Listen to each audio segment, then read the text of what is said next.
Welcome back to the Small Business Show. I'm your host, Lori Brooks. Thank you so much for joining me today.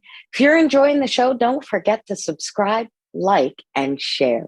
This week, I have the absolute pleasure of chatting with Chris Larsen, founder and principal of Next Level Income. Chris has been investing in and managing real estate for over 20 years. While still in college, he bought his first rental property at the age of 21.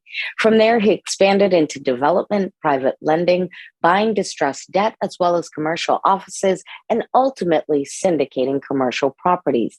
He began syndicating deals in 2016 and has been actively involved in over $1 billion of real estate acquisitions.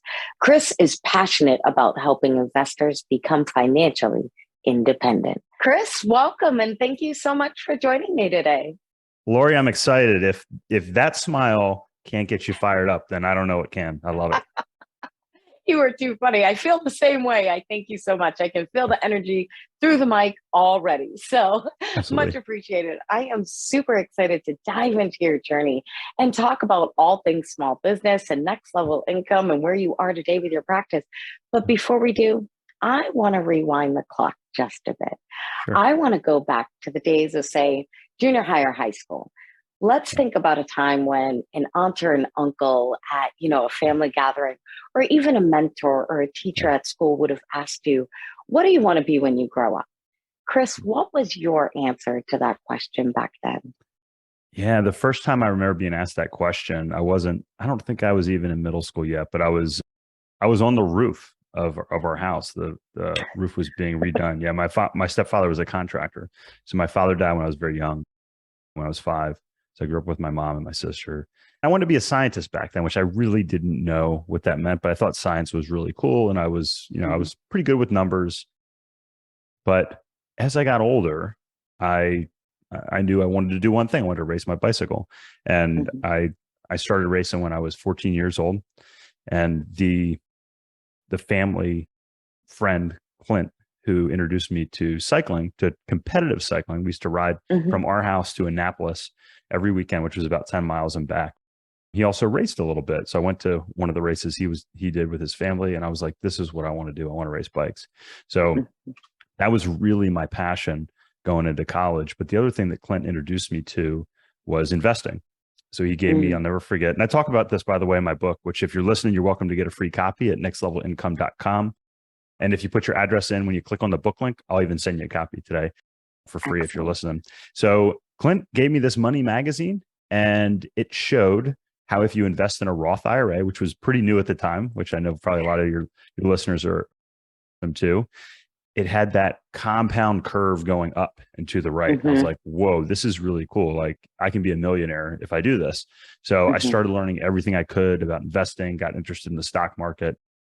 And that was kind of simultaneously while I was riding my bike. But really, my first passion was racing, and all I wanted to do was be a pro. My condolences on your father. You knew what you wanted to do. You were on the bike. You said, this is where I'm going with this. So I'm definitely curious, with cycling being something that was a passion, what was it that sparked that thought process of, you know what, maybe becoming an entrepreneur, maybe starting a business might be, where was that in your journey? What was it that sparked that thought process for you?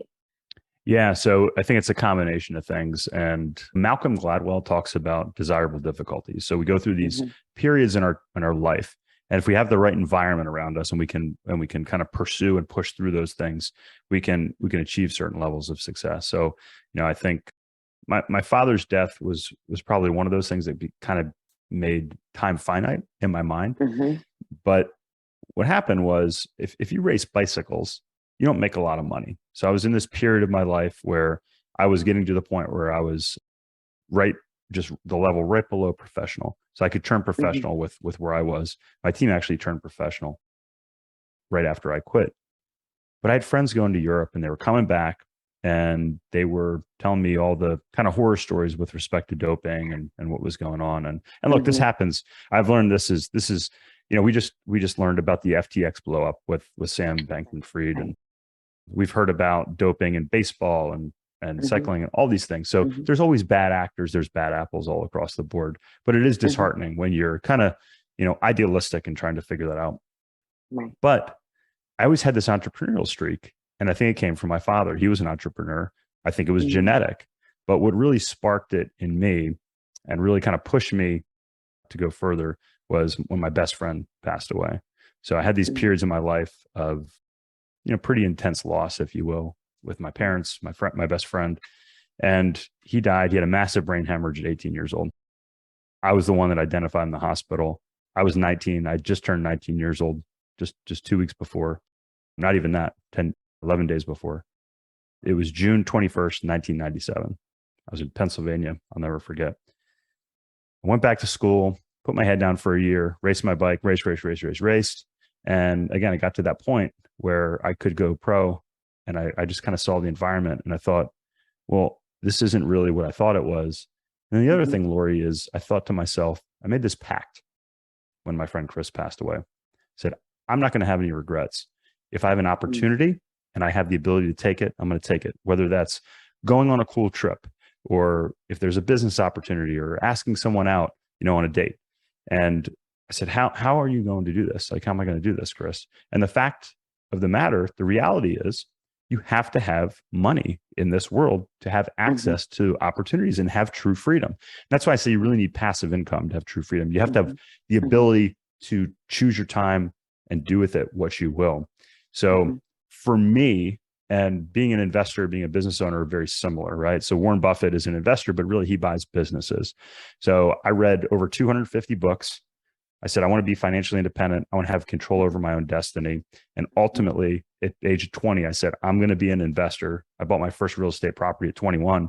The problem was I ran out of capital at that time. So I had to kind of expand, before I, just went into it full-fledged myself. Right, right. No, I understand. So, first of all, my condolences to you for both your father and your best Mm. friend. I completely see how the trajectory of those two instances really made you reflect on how important time is. And as you mentioned, how finite it is. It's the Absolutely. one resource in life that we cannot replenish.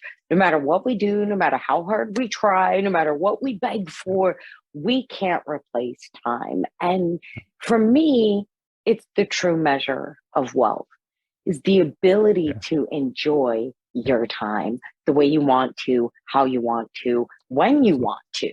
I mean, that to me is one of the true measures. And I think it's one of the bigger motivators for a lot of people when it comes to this journey. It's not Absolutely. just the income aspect of it. It's Yeah. not that, excuse me, it's not that people go on to the entrepreneurial journey saying, I'm going to be a millionaire. Some people do blindly. However, Yeah. the true motivator for a lot of people is that recognition of Yeah. how finite time is and how much we want more control over it. And Absolutely. I That's love true how wealth. you No, it Yeah. truly is. And I love how you started really recognizing that at such an early age. Yeah. It's unfortunate that you had those tragedies in life that made you recognize that. But at the same time, there's the silver lining that as young as you were, you had the opportunity to reflect on one of the most important pieces of life. And that made you really start taking those steps where you said, you know what? This is the direction that I'm going to go in. This is what I Yeah. want to do. And you really started taking those first steps. You looked at what resources were around you. You made sure you had the community, meaning the right people that you surround yourself with. And I'm sure my audience is so tired of hearing me repeat that. Like how important it is to surround yourself with the right people. But it's so true Absolutely. because Yeah. the energy alone on this journey, and I'm sure you'll agree, key to starting your day, to moving Absolutely. through your day, to Absolutely. ending your Yeah. day. Like, Yeah. if you don't have the right energy surrounding you at all times, it can be so easy to give up. It can be so Yeah. easy to just clock out and be like, I'm done. Forget it. Yeah. I don't want to do this anymore. Oh yeah, And it happens, it absolutely. Yeah. happens because that's the kind of journey that we're on. Yeah. It truly is. Hmm. But I love how you explained, you decided this is what you were going for. You took the reins, you started real estate investing. You had moments where, of course, you fell off. And it takes, like you said, capital to kind of move forward and Yeah. create real capital. That Absolutely. is the true meaning of, it takes Yeah. money to make money. Like Yeah. you can try to do everything for free in life. Yes, there are a million free tools, apps, and resources nowadays, including your book, Next Level Income. And I hope everyone paid attention to that section. Make sure you go grab a copy when you're done with this Please do. episode. Yeah. But definitely, but there's all these resources that are out there. And you can use those to get you only so far.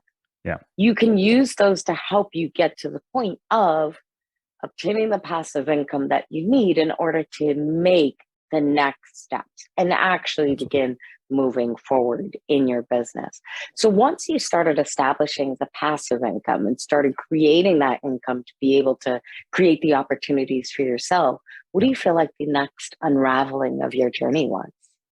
Yeah. So kind of in between there, Lori, I went into Mm-hmm. sales, and sales is a very Ah, entrepreneurial endeavor, right? yeah. And I was in medical device sales, which I got introduced to a friend of one of the gentlemen I worked for when I was working for State Farm. So I was a life Mm-hmm. insurance specialist, financial specialist, and he introduced me to his friend that sold medical device equipment. I have a Nice. biomechanical engineering degree in I'm sorry, an engineering degree in biomechanics. So I got to study these implants and these things. I thought, how cool if I can be the Mm-hmm. conduit between the engineers and the surgeons in the OR, which is what I did. And again, it's a very entrepreneurial endeavor. You manage your own Mm-hmm. territory, your own business, you grow it. Right. As I moved into a leadership role, I was responsible for a P&L. So Mm-hmm. I chose the most entrepreneurial option that I could while having that investment plan in the background. So I worked Mm-hmm. for about 18 years in that business, but it took me around about, I'm trying to think here from the beginning, about a dozen years, little bit, maybe a little bit more than that, to hit the point Mm-hmm. of being financially independent. And that's for a Mm-hmm. family of four. And I made some mistakes, which is why I wrote my book. It's why we have our course out there, because we want to help people make shortcuts. So I came up Right. with this whole plan, which was make more money, keep more money, and ultimately grow your money. So if you have this Mm-hmm. continuum put in place and you have a very efficient system, as you Mm-hmm. get your business or your career up and running, you can start to funnel it into these passive investments. So for me, Mm-hmm. when we hit that point and I made the choice to leave the medical device industry, it, I was actually quite nervous, Lori, because I thought, well, what if I'm not relevant tomorrow? What if nobody needs my help? But as I pushed through that anxiety, I made that next step in my journey. What I found was I spent more time doing the things that I was passionate about. I Mm-hmm. spent more time with the people that I wanted to be around. My Mm-hmm. energy was elevated. You mentioned energy before. Mm-hmm. And I found that I was much more productive in doing the things that were meaningful to me. And Mm-hmm. I've continued to grow my business, basically year over year, doubling it year over year since I left Nice. that, which really what it means now with our podcast and our book and our courses, we have our investments as well. We're impacting people through that, but really we're able to impact a larger group of individuals that ultimately want to get to the point where they can be financially independent. And I believe that if you have financial independence, then as I've seen and as you've seen, you have the time and energy to focus on what's truly Right. meaningful, most meaningful to you. And if Mm-hmm. you focus on that, I think the world's going to be a better place. Definitely. I agree 100%. If the entire world could focus on their own passion, Yeah. it'd Oh, be it'd be amazing. absolutely, and we'd solve. Be Look, impressive. entrepreneurs. Yeah, and look, I believe that entrepreneurs are going to be the saviors of this Mm-hmm. country, of this world. Mm-hmm. I think that Mm-hmm. entrepreneurs solve problems, right? And Definitely. and that's the thing. Like people talk about capitalism and this and that. Well, the fact of the matter is, big business doesn't really they economize, they look out for profits, but it's the small businesses that create jobs. It's the small Mm-hmm. businesses that are truly innovative and do Mm-hmm. those things. And yeah, government plays a role, and there's certain things in there, and big business Right. plays a role in that. But it's those entrepreneurs, it's those small business owners that are Mm-hmm. really the ones creating the solutions, the jobs, Definitely. and driving the future of not only our economy, but also the solutions for our planet to make it better. I want to rewind just a moment Sure. because there's a couple of things I want to speak to.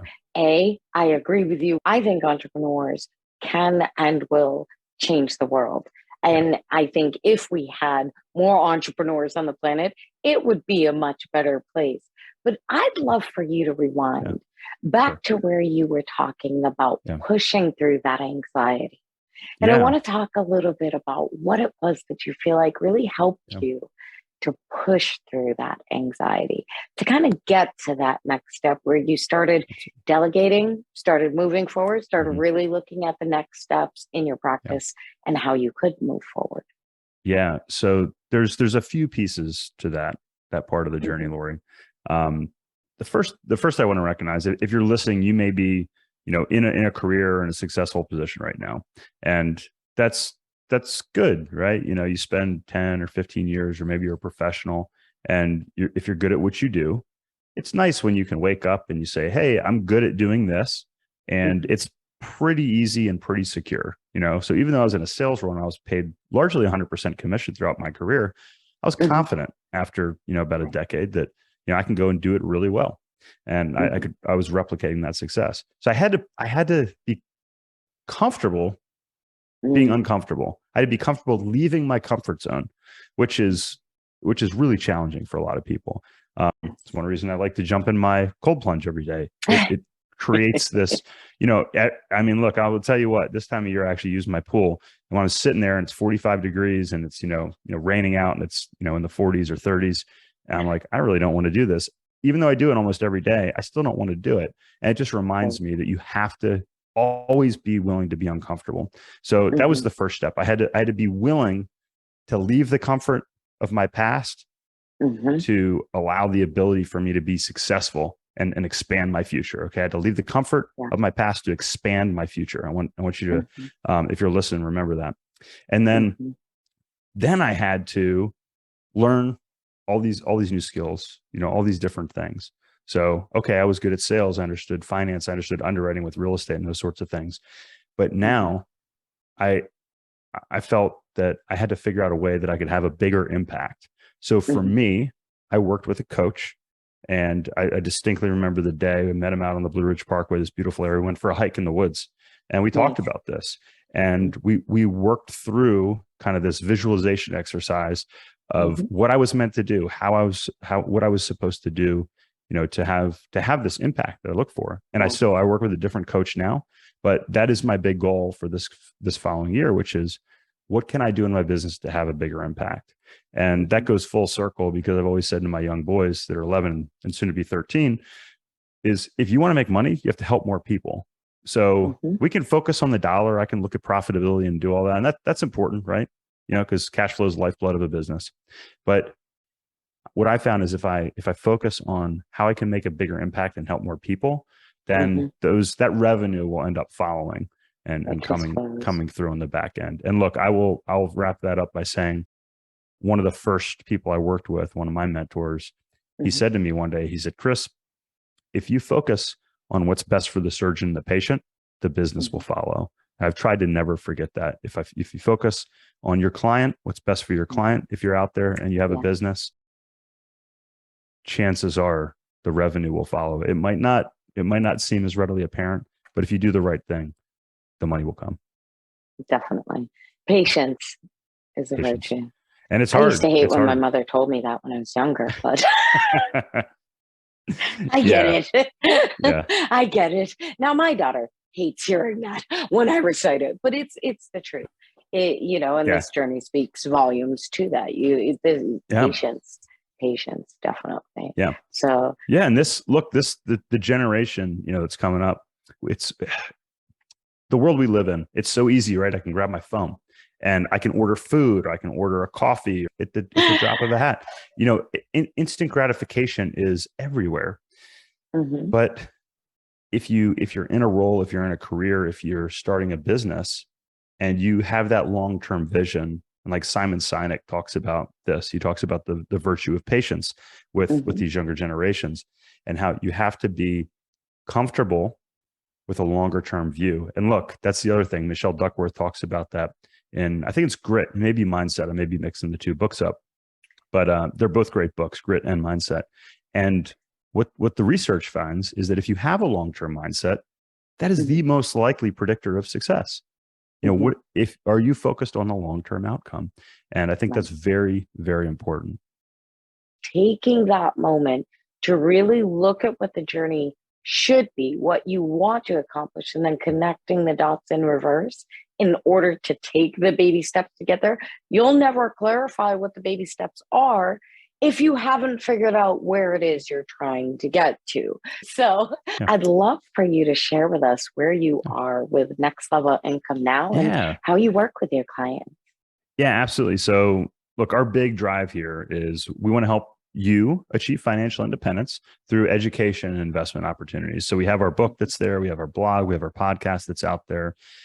We have our new course. So if you want to see the exact blueprint that I use and that my one-on-one coaching clients pay me $30,000 to do, it's how to make, keep, and grow your money. So it's strategies to help you make more money, tax, insurance strategies, as well as estate planning strategies. So you have the right entity set up, because you know the three silent killers of your wealth are lawsuits, death, or a bad illness, and then also taxes, right? Slowly erode. So you need to plug those, I like to say, you need to plug those holes in your boat before you start rowing faster, because you're just going to sink and sink and sink. You know, plug those holes, get those done. And then we have a specific strategy to help you determine your best investment strategy to develop passive income. Now, if you're a business owner, that may fit into there. You know, you may be more on the active side. You may be more on the passive side. But you mentioned the importance of having, you know, that vision, Lori. What's challenging is a lot of people say, hey, I know I want $10,000 of passive income a month, but I'm a numbers guy, right? So I have spreadsheets for everything. So we have an amazing spreadsheet. You can plug in your numbers in there. You can figure out when you can become financially independent. And then if you're accredited and you're like, hey, Chris, that's great. Just how can I get some passive income today if I have, say, $50,000 or $100,000? You can click on the invest link on our website, and you can schedule a call to talk to our team and see if what we do is a good fit for you, and take a look at some of our investments. In the interest of time, I know we're coming up on the end here. We're also going to give your audience 30% off the course today.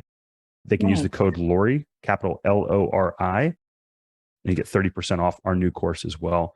If you check that out, and there should be a link in the show notes, I think, that will get you here as well. Will be. Yeah. There certainly will be. Chris, thank you for that. I will be sure to include the link in the show notes page. So we appreciate that. And listeners, viewers, be sure to take advantage of that. This is a complete package for you to really take a look at what that picture might be in the future, and to look at the path that you can build out for yourself, so that you can set yourself up financially, so that you can have the passive income and start growing your financial future the way that you should be. Not blindly, not without advice. You definitely should do some research. Take a moment to get to know who it is that's advising you. And I hope that everyone has had an opportunity to kind of listen to your story, understand where your journey came from, and really get a chance to look at Next Level Income, check out the links, check out the book, check out the program. So excellent, Chris. Thank you. Thank you. If you had the ability to go back, say 10, 15 years and tell yourself just one thing, what do you think that would be? Yeah. So I'm going to make this a two-part answer. So number one is have faith, don't give up. Like have faith that the future is going to be better. And I think I've always been a pretty optimistic person. But then the other piece is, I'd say, Chris, go find somebody that's achieved the success that you want, and hire them. Find a coach. You know, I've had coaches, but it took me a long time to get there, Lori. And because I don't know if I thought I was smarter than other people, or if I could just figure it out on myself, like you said, you know, with the free resources. But I would have gotten a coach sooner, because I mean, look, this might blow some people away. I spend 6 figures on coaching masterminds a year. Okay. And I will tell you, it comes back as a multiple of that. And every year I tend to, you know, find better help. I found, you know, coaches that push me in a further direction. They help me being comfortable, being uncomfortable. So that number might sound a little overwhelming, but find somebody that can help you. Find a group, you know, maybe even you can put a group together to do that, but find someone or a group or some people that can hold you accountable. Because if you have the info and you have the plan, the last piece to success is going to be that accountability. Mm-hmm. Accountability is key. That is the catalyst I've seen for a lot of people. Chris, that is definitely a good one. I love that. And have faith. Have faith. Absolutely. Just keep going, because it does get greater later. That's actually what a girlfriend told me one day. 20 years ago, she said, "It gets greater later, I promise you." And greater later. I love that. Does. I absolutely love that. Yeah. Oh, definitely. So, Chris, the theme of the show is to really hear the journey, find the challenges, and create solutions. So we really like to help our viewers in hopes that they're starting their journey and hopefully can come up with, a challenge in an industry that they might be able to find a solution to and launch their own business. So we would love to know, with Next Level Income, if in fact you had a magic wand, wave it away and change anything at all, what do you feel like that would be? Ooh, change anything at all. Anything at all, even your wallpaper. I would color. Yeah, that's a good. I wouldn't waste it on that. I would. I'm trying to think how to articulate this, but I would pull people's egos back a little bit so that we could have more challenging, open conversations, about some of the big issues that we face in the world. What big political issues. Because I think what happens is we're emotional beings. We allow our egos to get in the way. And a lot of times that prevents us from kind of pushing into that uncomfortable area and learning from others that have different backgrounds from ourselves. So that's why I love what you're doing, Lori, because you allow people to come on with different backgrounds, different experiences, share them out there in a safe environment and with a wonderful energy that you provide. And I think if we had more of these conversations in a more open way, again, we can continue to make the world a better place. Hopefully we are. I thank you, Chris, for sharing your journey and your story with us. I thank you for sharing Next Level Income and the course. And so again, we will be sure to include the links in the show notes page. Chris, you have been absolutely outstanding. And I thank you. So please share the best way for our viewers to find you. Yeah, real easy. So I'm going to give you a link for that special course discount. But also just check us out at nextlevelincome.com, nextlevelincome.com. You can get a free copy of our book. You can check out our podcast. Everything up there is free. So please utilize it. Hopefully it can help you take the next step on your journey towards financial independence. Excellent. I am looking forward to all of our viewers coming up on their own next level income. So, Chris, thank you. I appreciate it. Thank you, Lord.